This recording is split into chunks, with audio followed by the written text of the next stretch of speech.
Just another quick update on I2C things. I've got a nunchuck working now, well just the joystick part to show you. It's connected up as per all of the devices, just the two wires really, the clock and data, 5 volts, and as you saw from the previous post I've got the 3.3 volt regulator there, so I've got to think of something a bit neater for that.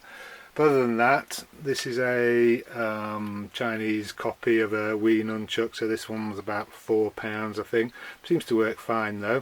So I've written a little test program just to show you that it works. It's nothing exciting, it's not, it might look like a game but it's not, just some crosshairs, and on here we've got an analog joystick which is, well, say analog, it's analog pots and then digital output. It's two 8-bit X and Y, so 0 to 255 on each axis. So what I've done basically is just a little basic program, and you can use that as a thumb controller. So I think this would be quite good to use for a lot of games. There's two fire buttons there, a C and a Z button.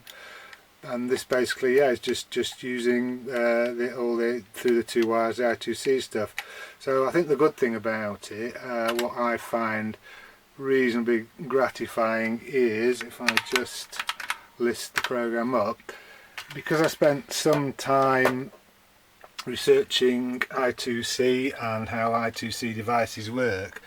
Here there's just two lines to initialize the nunchuck, and then further down in the program there's two other lines there which are ones that are reading the data.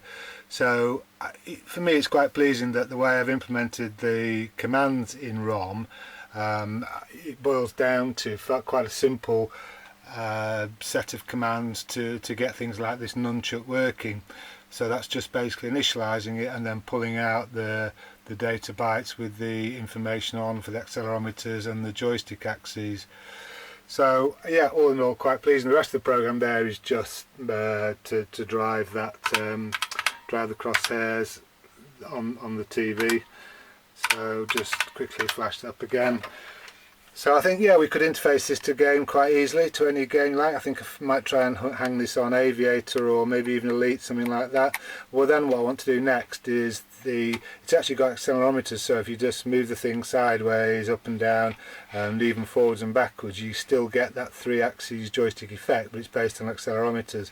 So you could actually have a controller on games that you just move your hand around and get the control. So I think that'd be pretty good for things like Elite. So I'm going to have a look at that probably next. Thank you.